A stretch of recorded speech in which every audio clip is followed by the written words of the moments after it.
ugly inner city sweat hogs, hit the music. Are you ready?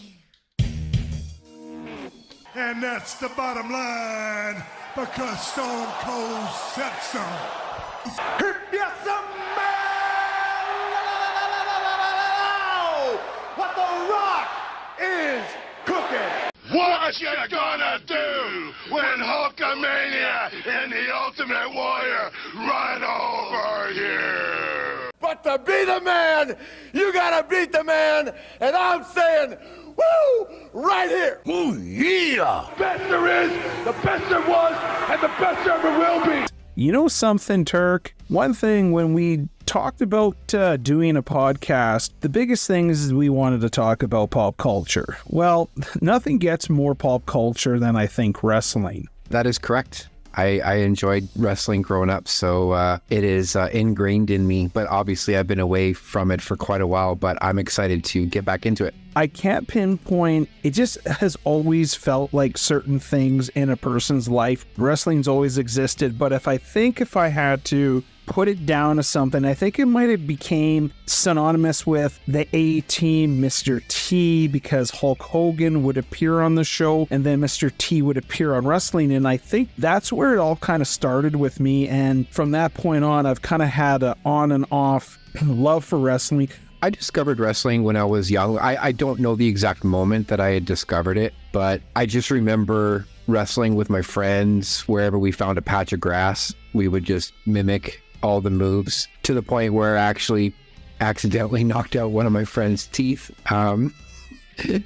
Got in trouble from his dad, so it was an elbow, but it was legit. It was a legit wrestling elbow, and whatever. His new tooth came in, so it was all good. But other than that, I just remember, watching the cartoons and watching wrestling on TV. And I think I managed to watch one pay-per-view when I was younger, because I had a friend whose parents were heavily into wrestling. So they rented all the pay-per-views. So then I got invited to go over to their place to watch one of them. And I can't remember which one it was, but I do remember watching a pay-per-view live, and it was pretty exciting. So, and then I just continued watching wrestling up until my teens, maybe mid to late teens. And then, kind of took a back seat to the rest of, when you get that driver's license and you're out driving and cruising and you just don't have time to watch TV anymore, and you just, kind of slips you by. So kind of, in a way, it was like just leaving part of my childhood behind. So that's kind of where I stand. But I've always kind of tried to keep in touch with it a little bit, just to see like what's going on, like who's the new baby face, who's the new heel, kind of things like that, but not really close enough to actually sit down and watch a full evening of wrestling. So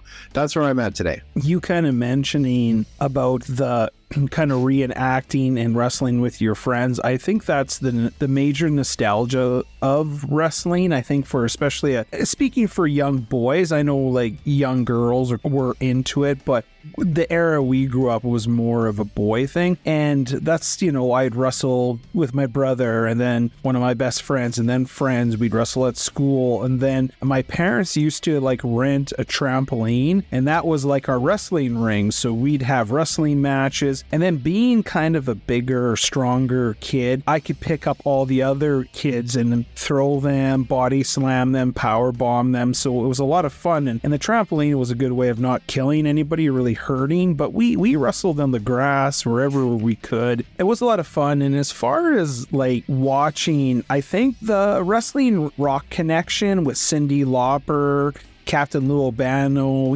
there was the video of Girls Just Want to Have Fun, where you would see this wrestler, Captain Lou, in it, and then it crossed over to the wrestling matches, and then you could just remember that the cartoon, Hulk Hogan's Rock and Wrestling, was something that I watched every Saturday morning, and I just loved it. And then you'd have like the Superstars Wrestling, and I'd kind of watch that religiously. I think the first pay-per-view I ever saw was probably Wrestlemania 2, and I knew the lead up in it where Hulk Hogan Hogan had his ribs injured, so he had kind of that wrap around him and stuff, and then they were going to wrestle in the steel cage. But that was like, I had my dad actually, we rented it from the video store, and I have a memory of that because we were watching it, and then my parents kind of, for whatever reasons, were not like in the room with me, and I ended up like, you know, when they're wrestling, you're kind of mimicking what the wrestlers are doing. I ended up like knocking over the TV and VCR, and back then the TVs were super heavy. It had the glass for the screen, and I cracked the actually TV. My parents had to buy a new TV because of... Holy shit.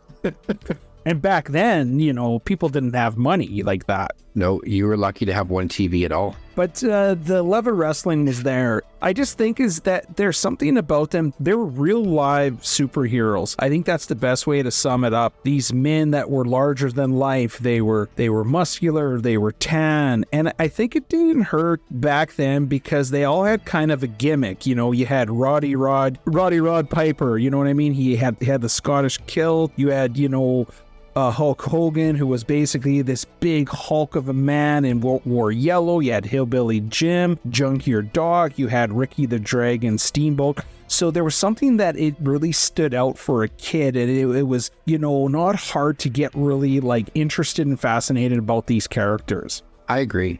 Everyone had such very distinct voices. I mean, the promos are probably what sets the good from the great wrestlers, is watching them do their promo, because that's how you know like which guy is like actually a star. And when they had really good promos and you were so captivated by every word they said, like including Booker T's. You probably know which promo I'm talking about. Yeah. Yeah. the old N-word drop. But Hulk Hogan, we're coming for you, ninja. yeah, exactly, right? So, but yeah, like every promo, I was just captivated by most of them because they were all so good. The promos were good. They weren't like, I don't think a lot of them were scripted. I think they were a lot of like off the cuff, and they were just so creative. And you know, maybe they were hyped up on drugs, so that probably enhanced their speech and made them more excitable in promos. But hey, I was down for it. I loved it. Looking back, if you watch some of or looking forward, if you look at some of the new stuff, it just seems very vanilla to me. So to me, that's what separates the old wrestling to the new wrestling, is it doesn't have that magic that it used to, in my opinion. But it could also be that I've gotten older and maybe my expectations are a little bit different. But you know, we'll find out later when I keep watching some more. But just having great memories with wrestling was an awesome part of my childhood. And yeah, I love talking about it. So I'm excited to keep talking about it with you. And we'll dive deep into some really old stuff. And I'll even learn some stuff from you because, again, you're going to trump me on this. So I'll have lots to learn. I think there's something really different with the wrestlers today versus the wrestlers of yesteryear. It was just a different breed. And I think the big difference is if you see a lot of the territorial wrestling places where people would wrestle really don't longer exist anyway. So a lot of their wrestlers are now manufactured. They have their own power plants where they'll spend years kind of training and kind of creating a character for their TV show. But also back then, nothing was really scripted, right? Like they'd have feuds or whatever and rivalries, and they'd you know, and it was different. The audience was a lot more patient because they didn't have a lot of TV, right? So like today, people with the internet, you know, when John Cena wrestles Randy Orton, you know, if he wrestles him like throughout the year, every day or all year, they're wrestling in different events. Where back in the day, you didn't know that the feud, they would go from place to place wrestling the same guy. And what was so great about that is that it gave them an opportunity to try things that worked with the audience and that didn't work with the audience. So when they did do like a TV, like on the Superstars of Wrestling or Wrestling Challenge, and then they did Saturday Night's Main Event, all the way to a pay-per-view, they could hone in and really construct a great match. And so it was just a different time. And like I said, the audience was a lot more patient. They would take years for like a feud to finally have its payoff. Like it for like say Ric Flair, he wrestled like Harley Race for years before they actually gave him the NWA title, because they're building these characters and they're building them, because in wrestling you want always someone to chase the title. And so, but today with TV and all that, people have short attention spans, so it's a lot different. And I agree with you, like trying to watch it today, it's very vanilla. Like I know the ring production today is way more advanced and sophisticated, and the ring entrances are super bombastic, the pyrotechnics, it's just everything. It's a huge show and so much money's pumped into it. Maybe I'm just a product of my time, and it's like that. The older you get, you're always kind of like, well, in my day this was so much better. But there was something really kind of charming about wrestling back then, where it was in an arena, it was in a rink, low rent, and it felt like actually like a big fight. It felt like we're at a boxing match or something. So it felt more real to me, where today when you go on and watch Raw and you see, to me, I find myself, it takes me out of the realism of what wrestling was. And of course, I know wrestling is predetermined, but it just felt more real back then. And even the way the wrestlers moved, them jumping off and doing all these moves off the top rope, and like even like Rey Mysterio Jr., he's phenomenal. But I find it's hard to believe his matches because he's doing all this twirling, jumping off, and all that stuff. I can't really get into it where I can watch like a Jake the Snake Roberts match with the $1 Million Man, and the psychology was so much more, in my opinion. Yeah. After watching a little bit of SmackDown and seeing the Nature Boy's daughter there, she's wrestling and she's using his mannerisms, and I'm like, that's a bit too much. Like you got to separate yourself from your father or your relationship with, a relative that wrestles as well. Stop using their mannerisms. These guys spent 30 to 40 years building their brand, building their persona, working really hard to build what they've become. Ric Flair is potentially like the greatest wrestler of all time when it comes to like all the aspects of wrestling. He deserves to hold on to his persona and his mannerisms. To allow his daughter to copycat him kind of pisses me off, but it's just a gripe that I have with maybe younger wrestlers doing that. It's funny you say that, because actually Charlotte Flair is probably known as one of the best active female wrestlers out there. Like, she is really good. I see what you're saying, like stand on your own, but isn't that it's kind of a double-edged sword for a second generation or a third generation wrestlers. Like, okay, be your own person, but when it comes to like someone like Ric Flair, maybe the audience just can't buy, say, her being someone totally different. So she's kind of, she's carbon copied, but she did it in a way from a female perspective. And one could also argue that Charlotte is a way better gifted athlete than Ric Flair was. You don't want to just... She's using his fucking woo. But that's his daughters. I think... I don't care. It bugs me. Well, no, that's fine. That's okay that it bugs you. But I mean, if someone was totally not related, would you have just the same issue? I take more issue if it was like someone who was actually copying, but with his daughter, I can kind of give it a little bit, but I understand where you're coming from. I'm okay with her being a little bit, like when she speaks, like she does kind of speak a little bit like him, like just in the tone, which I'm okay with that. But when she's using his woos, I'm like, that's a bit too far for me. It's a bit too on the nose. Well, Joe Henning, Kurt Henning's son was a wrestler, and he was actually a pretty good mechanic. But the thing is, he went so far away from his dad's kind of gimmick, he just never could really make it.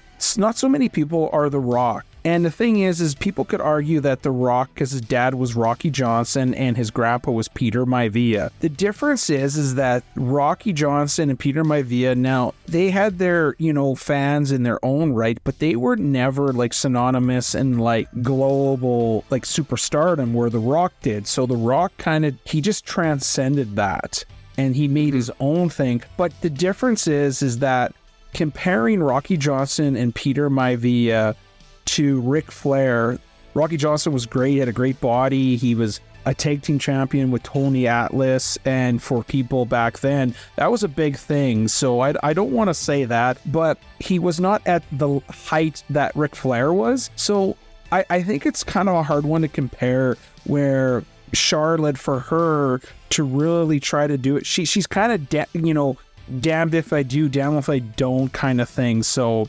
I think she's kind of developed her own thing. But yeah, probably like, say for you who doesn't really watch it, comes in and then you're seeing basically a carbon copy but a female version of Ric Flair, it'd probably be like, okay, what am I watching? Yeah, exactly. I was a little surprised. I'm like, okay, this is Flair's daughter, but I'm like, okay, let's see what she's got. And then she's like, woo! And I'm like, oh fuck. But she's really talented as an athlete. Okay, I'm sure, like she is. I haven't watched her wrestle, but I'll give her. I'm sure she's a great wrestler. I just, it's a little bit too much for me. That's all. That's fine. It's just a nitpick, that's all. But yeah, but of course, Turk, with your nitpicks are always there, always funny. The stuff that but it's okay. But that's hey, maybe someone can comment and agree with me, because I don't want to be the only one.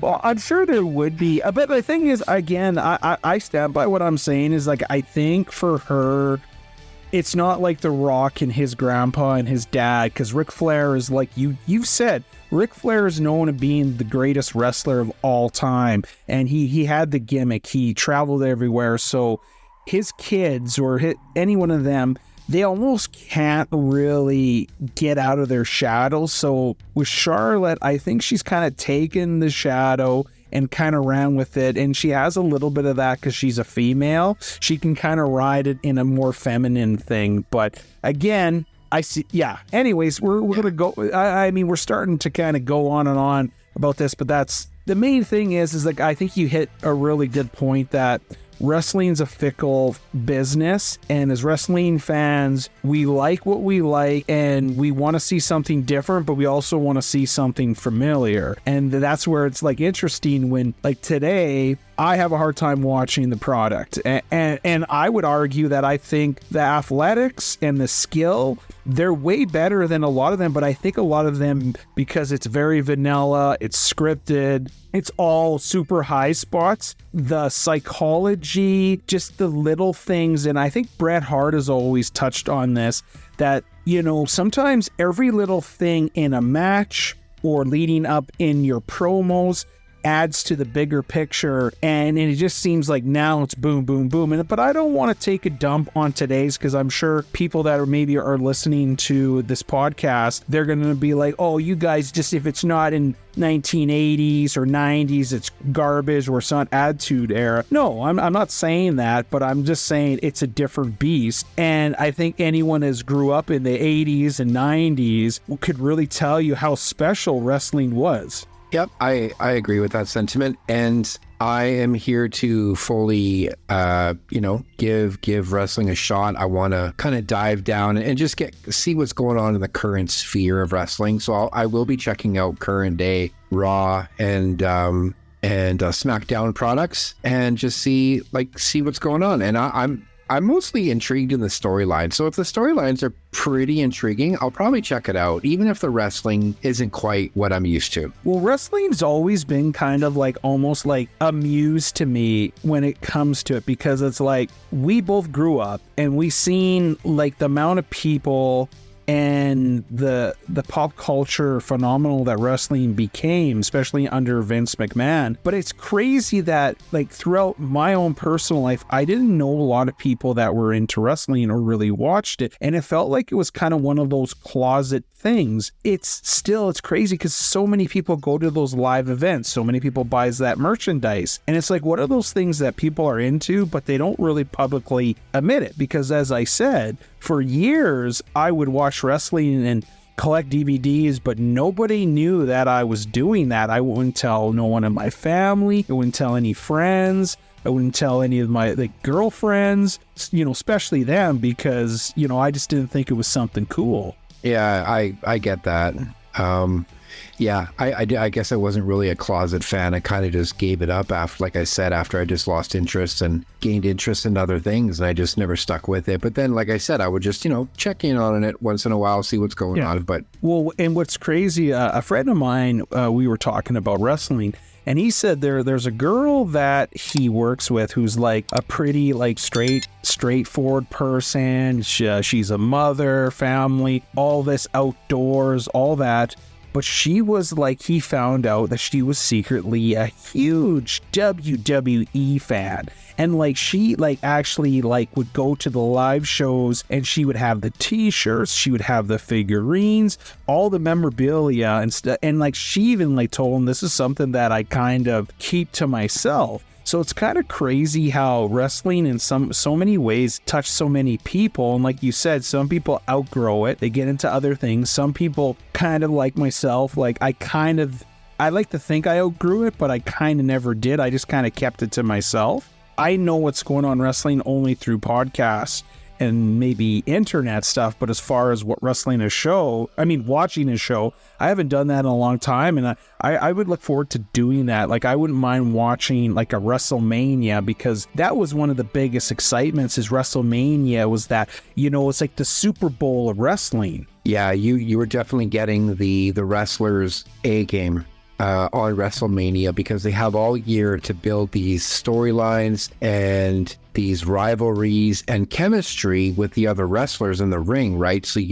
if they've been wrestling each other for a while and they've been feuding and they've gotten to know each other really well, and when they have that big match at WrestleMania, it's going to be something special. Yeah, and a lot of times a lot of feuds start at WrestleMania, or a lot of feuds culminate at WrestleMania, and most people, a lot of the stuff that people know in pop culture came from WrestleMania. Who hasn't seen those images and the videos of Hulk Hogan at WrestleMania 3 picking up how they build him 7'5", 500 pounds, and slammed him to the canvas? And, finally, they builded that Andre the Giant wasn't defeated in like 15 years, and Hulk Hogan was the first to do that. It's like, you think of it, or who doesn't know WrestleMania 6 when the Ultimate Warrior defeated Hulk Hogan clean, or WrestleMania 7 when Macho Man Randy Savage and Elizabeth are reunited after he lost his career to a career match with the Warrior. This stuff is, where even Stone Cold and The Rock, The Undertaker and the Streak. When you think of WrestleMania, you think of those things, or Shawn Michaels, Bret Hart. It's beautiful, but I kind of want to backpedal a little bit. I don't know about you, and I think you and I both can say this, and I think most kids, especially here in Canada, the wrestling I was exposed to was just mainly the WWF, well, now WWE.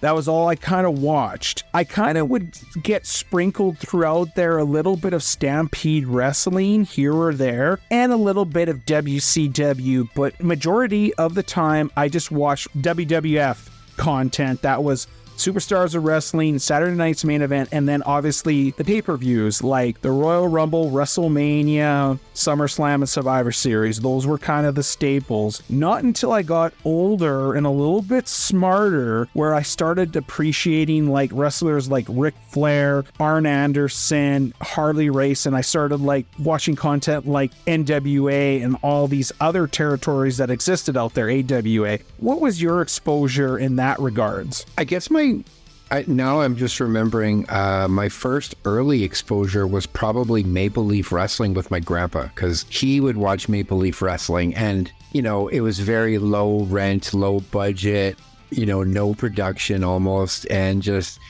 all these wrestlers basically looking the same, wearing like the same color tights, you name it. No real personality, just coming in, wrestling, boom, it's over. But that was like my first real introduction to wrestling, I think, was with my grandfather watching Maple Leaf. And then obviously I eventually, blossomed into WWF, and then the cartoon comes out and you're hooked for life. And it's just like, you're watching these wrestlers on cartoons and now you want to see them in real life, or vice versa. And yeah, so I was hooked right then. Were you more of a fan of the faces versus the heels? Were you like a fan of a combination, or the heels? Because, you know, when we grew up, like, you know, as a kid, it's usually geared up that you cheer for Hulk Hogan, Brutus Beefcake, but you booed like King Kong Bundy, Roddy Piper, Big John Studd, all those guys. They were like bad guys. They were like almost like villains versus the heroes. Because like as little kids, I think most kids are kind of into the good guys. Because, you know, good triumphs over evil. Yeah, I was definitely a Hulkamaniac, 100%. I was the same, but to be honest with you, there was a few wrestlers, like I love King Kong Bundy, because there was something about this bald, kind of round egg-shaped guy and I think he was this big guy that did a hurting on Hulk Hogan. So someone that can kind of kick the shit out of Hulk Hogan, that was very intriguing to me. But also, I would also really enjoy wrestlers. Like, I love the Honky Tonk Man with the Elvis ripoff, because he was kind of very more cartoony than the other wrestlers. So like when he punched, it was a little bit more fake, but it was fake in a good way where I love seeing it. Or one of my favorites was Ravishing Rick Rude, because not only was he kind of like this tough guy, but he's like that tough guy that will kick the shit out of you and take your girl, and he would sleep with your girl right in front of you, and there's nothing you can do about it. And then I love, do you remember like his ring entrances when he'd walk in there and he'd be like, "What I'd like right now is for all you fat, out of shape, inner city sweat hogs to keep the noise down while I take off my robe and show the ladies what a real man is. Hit the music." Like, I love that shit. Even as a kid, I was Hulk Hogan, Junkyard Dog, Tito Santana. But when it came to those guys, you know, I love kind of the villains. No, I agree. Some of them were quite hilarious, and their personas were awesome. Yeah, there's something. And as a kid, but even as an adult today, like if you now go back and kind of watch it, like you listen to Jake the Snake Roberts, who's probably one of the best wrestling promos because of the psychology. And the thing is, as we've learned through Jake the Snake Roberts' life, that this is a guy that came from a dysfunction, like a really bad upbringing, and he had all this angst, all this, you know, trauma, and then he would tie it into like metaphors when he's like, "If you get a hold of me, brother, you'll find that I'll get bigger and I'll squeeze you." And the thing is that there's almost like kind of innuendo to it, because it's wrestling where guys are like putting baby oil on them and they're sliding on each other. But Jake the Snake made it in a way that he talked like there was almost like this erotica feel to what he's saying, but also because he's a snake. So like when he's talking about he's gonna wrap around you and squeeze, well, what does like a python do to its prey? Yeah, he's very metaphoric for sure when he talks. Yeah. I can't really like verbatim talk about like everyone's promos and stuff, but I will say like one of the captivating moments for me would be when Macho Man and Ricky the Dragon Steamboat had that intercontinental match, and he had Ricky the Steamboat with his neck and his head kind of hanging off the guardrails, and Macho Man had jumped from the top rope and give him the elbow on the back and forcing Steamboat's neck onto the railing, and then he immediately starts flailing around and grabbing his neck and his throat like he can't breathe. And at that moment, that's when I felt scared for Steamboat, because I was like really believing that this shit was real. And I was young. And so obviously they had the paramedics come out and try and put Steamboat on the stretcher, on the gurney, and they're trying to wheel him off, but he's still flailing around, acting like he can't breathe. And then he like falls off the gurney and onto the floor. And I'm like screaming at the TV. I'm like, somebody help him. It had me so rattled, you know? And when I found out that he was okay, I was like relieved, but that legit gave me like a mini heart attack as a young kid. I don't know, like what, it was insane. And so that was kind of one of the defining moments for me, that I knew I absolutely loved wrestling, and I had to stick with it as a kid because I was just so intrigued, and they sold it to me so well. I'm really impressed. And another thing is wrestling was also another indicator that I discovered that I was a man, and what a man likes is because Miss Elizabeth, va-va-voom. I mean, my pants at that young age were getting tighter when I'd see her appear with Macho Man. 100% agree. She was so gorgeous, and she had that because she had a feminine look, and to this day I think she's one of the hottest female, like, you know, wrestling personalities. She was petite, and the thing is, it was a really great balance between her and Randy Savage, because he was so intense, and like the relationship was kind of like of an abusive relationship. And like, it's kind of funny now thinking about relationship dynamics, and you're like, yeah, back in the day they would talk about how abusive Randy was, but to me, I was like, you know, a lot of women probably like dudes like that. I gotta say to myself, because just talking to some of my lady friends, they're like, why did you get involved with these guys?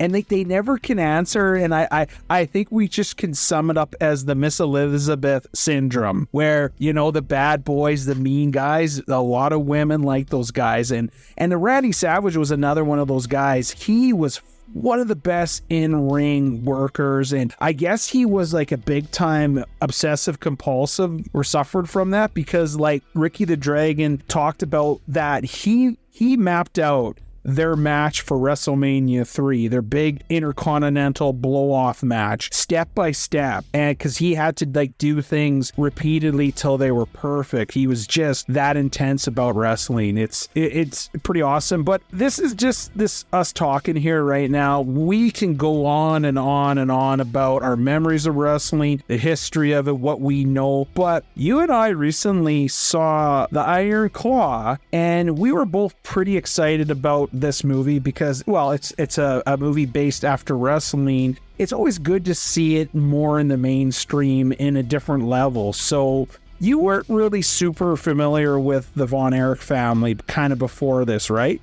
No, I not at all. Like, when I was a kid, obviously I would have watched one of the WrestleManias with potentially the Von Erichs in it, or wrestling with the Von Erichs in it. But I mean, to me, that Von Erich name just didn't stick with me, so I probably forgot it all, you know, over the years. But watching the movie, the biopic, I guess you call it, it was good. Like, I really enjoyed it, and it left me like really amazed on how Kevin Von Erich could go through all that in his life and still be able to produce his own large family, like with kids and grandkids, and just loving life and pushing on, where all his other brothers like basically failed to do. I mean, obviously one or two of them died not by choice, I believe, but the rest ended up taking their own lives. So that's really tragic. But I'm just amazed at like how one person can go through all that adversity and still truck on. Yeah, lots of respect. They were known as being kind of a tight-knitted, close family. Well, like, the movie didn't really cover it, but you know, they wanted to join their brothers. You know, they were so close, and there was a loneliness. And I think the movie, spoiler alert if you haven't seen it, at the end there's a really touching scene with Kevin Von Erich in the movie, and his boy, he's crying because like throughout the whole movie he's told not to cry, you know, in front of anybody, and he's there watching his boys play, and he's crying because it's kind of a bittersweet moment, because he's enjoying his sons. He's kind of survived, he's a survivor, but he's also, you know, he's alone because his brothers are gone. He doesn't have that experience with them anymore. Yeah, no, you hit it right on the head. That is basically the precipice of the movie, like just at the end there, where he's left alone without any brothers and crying, watching his two sons play together, and then having his two sons kind of ask him, like, you know, Dad, why are you crying? And he explains to them that I used to be a brother, but I'm not a brother anymore. And he totally misses that. And they said, well, Dad, we'll be your brother. Like, oh man, that'll get you. So that'll get you. Yeah. Even the toughest guys, it'll get you. Yeah. Like, if any scene kind of pulls at your heartstrings, and I mean, it probably can pull on anybody's, but I think as a man, kind of seeing that, you know, just having brothers or family, you're a family man, just to lose. And I think one thing that gets a little bit understated in this whole thing, you can imagine what was going on with even Fritz Von Erich and Peggy, I think the wife, I think that was her name. Oh no, it was Doris. That's right. Shit. not only you have to, have had a lifetime of tragedy losing their children, because in most cases, most parents hope to not watch their children die on them. It's usually the parents that pass on and the children, after. But in the case of the Von Erichs, out of 5, 4 of them died kind of right in front of them. Their oldest, Jack, and then they had David, and then it followed with Chris, and then Carrie, and then they talk about the family curse. And it's hard not to, if you're a superstitious person or a religious person, how could you not kind of think, you can imagine, for Kevin, who's he's the only one that doesn't break over it, and you kind of start thinking that, did it help him having a family and being a married person that kind of saved him in a way? You don't know. Yeah, there was a point in the movie, and I don't know if this actually happened in real life, and maybe they just use it as a conflict point, but there was a point after his brothers had been dropping like flies, he did start to stay away from his wife and kid, because he's like, listen, I don't want you to get it. And she's like, what are you talking about? And he's like, the curse, right? The Von Erich curse. I can't be with you. Something will happen. So that was a point in the movie where he was sleeping at the gym or sleeping at the arena, or, but obviously eventually he came home. She basically said, you need to come home, we need to be together, and it ends up working out at the end, and I'm happy for him. But yeah, that was an interesting point in the movie too, where he didn't want to be with his family. Just 2 quick points before we move on. And as we saw in the movie, and I'm not sure if it happened in real life, he didn't want his kids to take the Von Erich last name. However, if Kevin really thought about it, I mean, if your family is actually cursed, changing the kid's name is not really going to make much of a difference, just looking at the past history already. And of course, in the movie, Kevin having a family and a wife helped keep him alive. That might work in the framework of this movie, but the reality in real life is that both Chris, his brother David, and Carrie Von Erich were married, and actually Carrie Von Erich has children of his own. So to say that the children and his wife helped keep him on the straight and narrow to live, well, yeah, in the movie that could be something that could add, but as far as in real life, it didn't help the other brothers. And this movie is definitely a great watch for not just a fan of wrestling, but even if you like a good dramatic and you want to see, if you like Zac Efron, I think this is a really good departure for him into a more serious, because he is a talented actor. I guess, a really good looking dude, buff. He's one of those actors that his look kind of supersedes his talent, and he's kind of went the way of Leo and Brad, where he's taking risks in the movies he's going to, because I look at this movie's kind of a risk for him, because I don't think this is going to be a really big blockbuster, but I think at award season, I think people are going to look at Zac Efron kind of differently, because the guy, if you look at his build, this guy took it serious, and he took the training serious. He was committed. I think kudos, and I think that's another thing I really enjoyed about the movie, is the in-ring wrestling felt like the wrestling if you were a fan of wrestling, and if you were a fan of the Von Erichs and their feuds with the Fabulous Freebirds, or wrestling Ric Flair, or all that, you're not going to be disappointed how they emulated the wrestling in this. And kudos to, I want to shout out Chavo Guerrero Jr. for wrestling choreography for this movie, because he did a fantastic job. Yep, glad to see an old wrestler get in there and be a part of this movie, because it's well deserved. And I'll say about Zac Efron, he definitely shot himself into another level with this film. I could definitely see him in more serious films down the road. And yeah, you're right. He took it seriously. The guy looks jacked, just absolute jacked. So good discipline on that. And actually, a little tidbit. I found out my sister-in-law, she tends to know a lot of things about like the ins and outs of actors and actresses and stuff like that. And she said that apparently he had broken his jaw not too long ago and had to have surgery. And I thought after she had said that, I was like, after watching the movie, I realized like, yeah, his jaw did look a little bit different to me. So I think that could be where I saw the difference, was maybe from his jaw surgery. Yeah, no, apparently in him actually breaking his jaw and how he did it, he actually almost could have lost his life. It was that serious, that accident that happened to him, because he was gone for a long time in surgery, and then you didn't know like what happened, and he looked different structurally.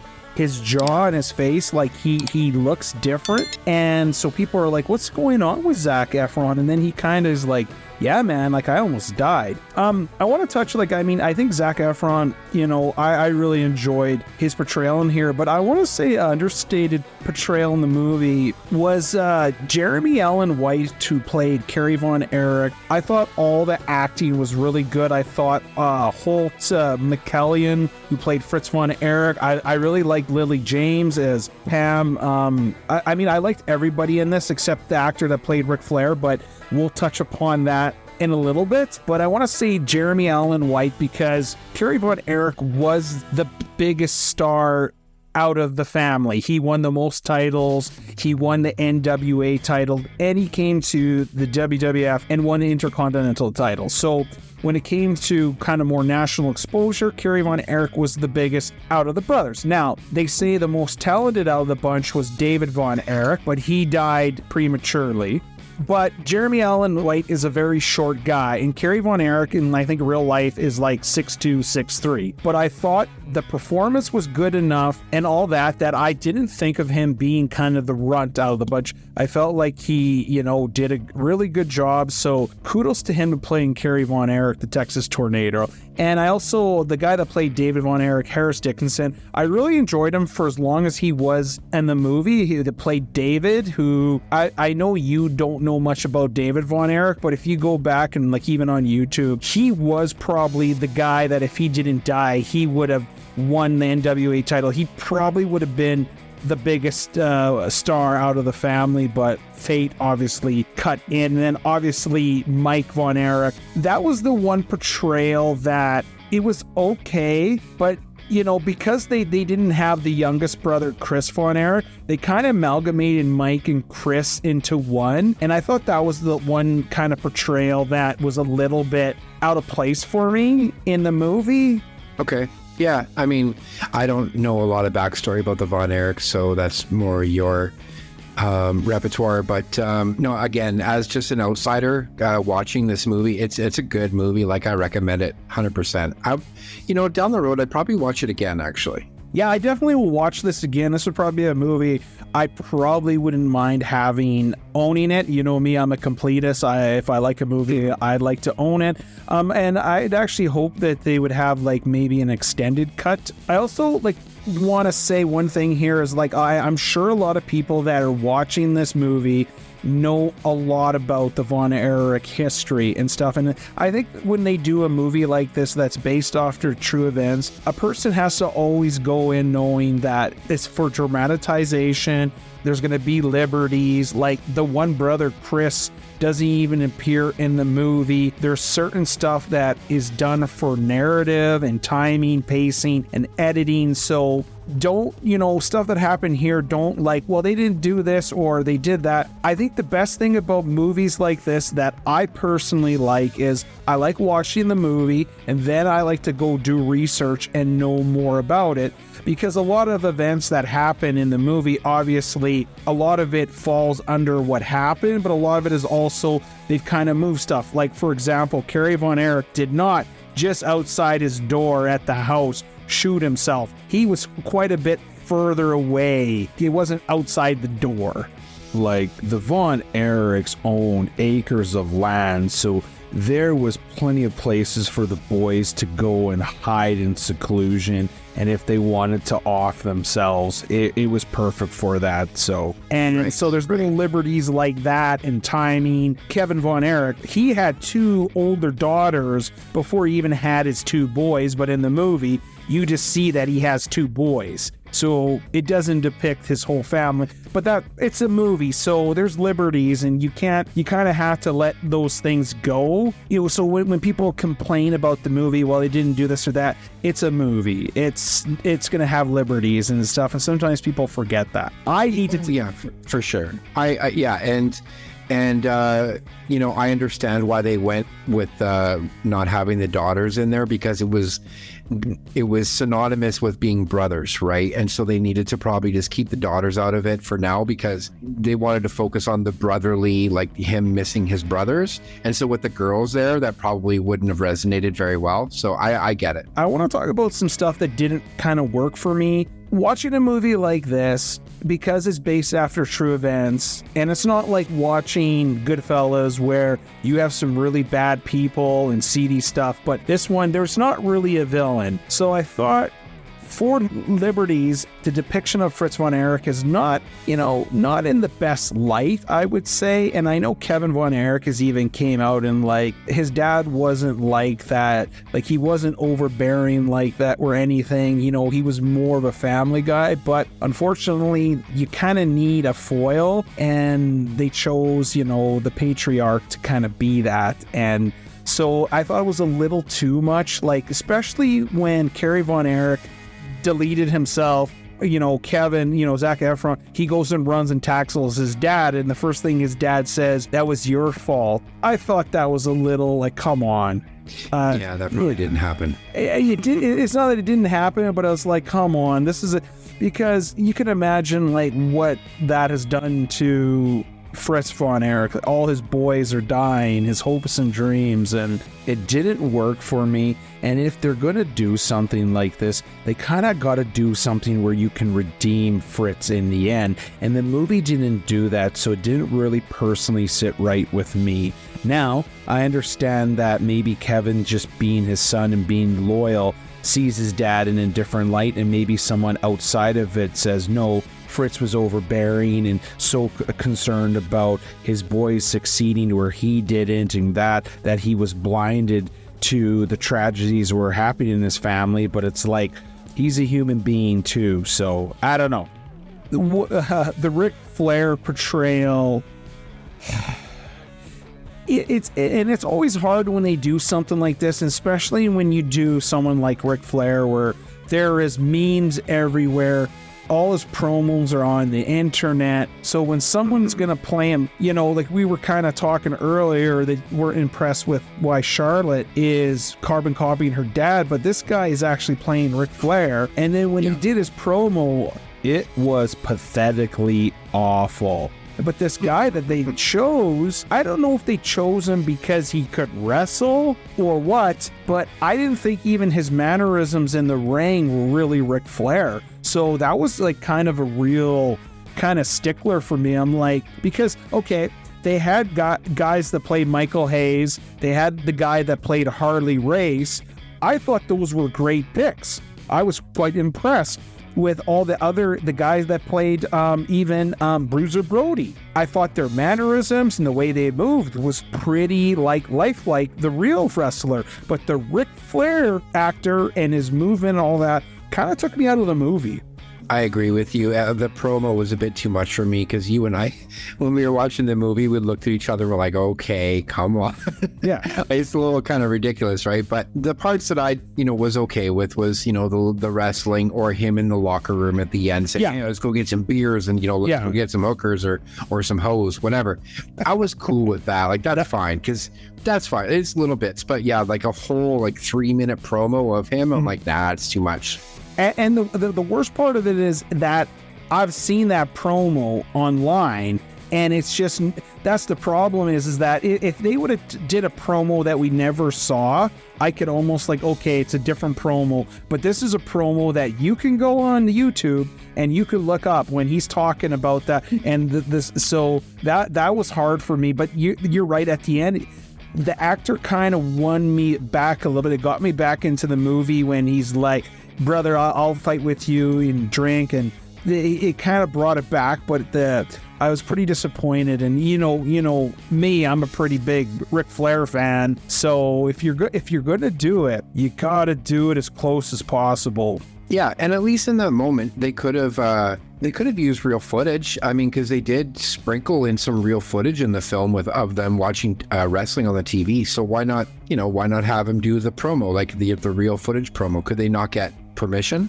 They use footage from Ric Flair versus Harley Race in the steel cage at Starrcade. They also had the Texas Tornado footage of him beating Mr. Perfect at SummerSlam. So they were using it, but it's always kind of dicey. And because it's like, to me, it's like watching JFK, and you have the actors and the reenactment, but then he sprinkled in real footage of the actual people, right? So it kind of made it as seamless as possible. But where I want to kind of take this is, I think this is a nice reminder because, with AI and also deepfake, now that they can use actors that are deceased, they can insert them in movies, or they can take an actor and de-age them. But what I really like about this, to me, this is just a reminder, you know what? Sometimes getting an actor to play, a person, stick to that. That's maybe your best bet, because that's that suspension of disbelief. Like, I guess where I'm going with this is, in my opinion, if you're going to do a young Luke Skywalker, just recast him and let the audience decide for themselves if they want to accept this version of Luke. And the only way you do it is by telling a good story. And this is why this works. I know what Kerry Von Erich looks like. That's why Jeremy Allen White, when you thought they chose him to play Kerry Von Erich, no fucking way. But then through his, a great performance and him diving into the character, he made me believe that he was Kerry Von Erich. Yeah, I'm with you. I like the idea of casting different people or younger actors to play, actors of old and, doing prequels and whatnot. Like, I'm totally cool with that because, like you said, at the end of the day, if they put in a good performance, you can get behind them. And that's what I prefer too.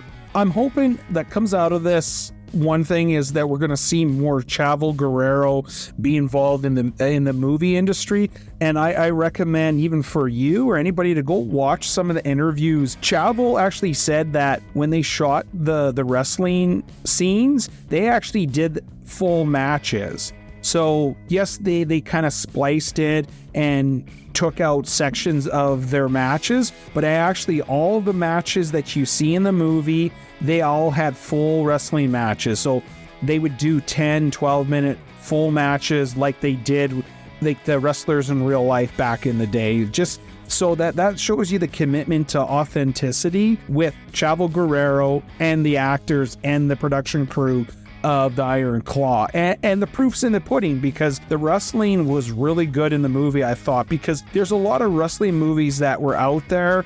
There was The Wrestler with Mickey Rourke, but that was like a deconstruction of a wrestler that was once a big thing and now became kind of like, Jake the Snake Roberts, who went through drugs and became basically a junkie. Where here, yes, it's kind of a tragedy, but you also got to see the height of this talented family.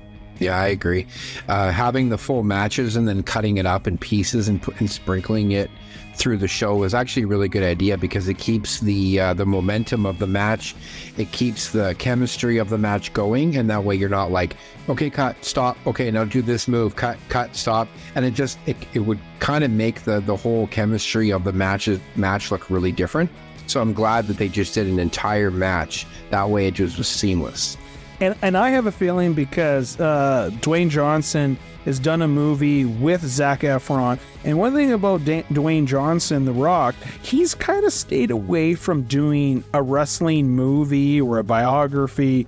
himself. He's kind of tried to separate himself, but you see The Rock comes back to the WWE every now and again. I won't be surprised after this, and now we'll see The Rock get himself involved in a movie. And Chavo Guerrero said right now he's busy writing a wrestling movie and that, and I hope gets made something he's doing. And it has nothing to do with Eddie Guerrero or the Guerrero family, but he's kind of got himself, because I didn't know Chavo Guerrero was involved with that TV show on Netflix, Glow. Okay, that's cool. And that was actually, you gotta say, for all that show's faults, I thought the wrestling was pretty good. And the way they choreographed it, it worked for the show. Mm-hmm. Yep, you're right. It did. If anything, I'm sure you can agree with me. The Iron Claw, in a way, has kind of helped reinvigorated our love of wrestling, and it makes me excited to see what other wrestling movies that'll come out. I think there's a Hulk Hogan biopic that's coming out. That would be kind of interesting. Chris Hemsworth supposedly is playing Hulk Hogan. I'm kind of more intrigued about that because, it's Hulk Hogan. Oh, and it's Chris Hemsworth, and the guy's already huge, so it's probably going to work. And Chris is a very good actor as well. Also, this movie got you and me together to the theater again, which has been a long time coming, because there hasn't been too many films that I know you have maybe gone to a couple without me because you just, wanted to go, but there hasn't really been a movie out there that's like, you have to go. But for this one screamed to me and said, like, you have to go see this in the theater. So I applaud this movie for getting me out again.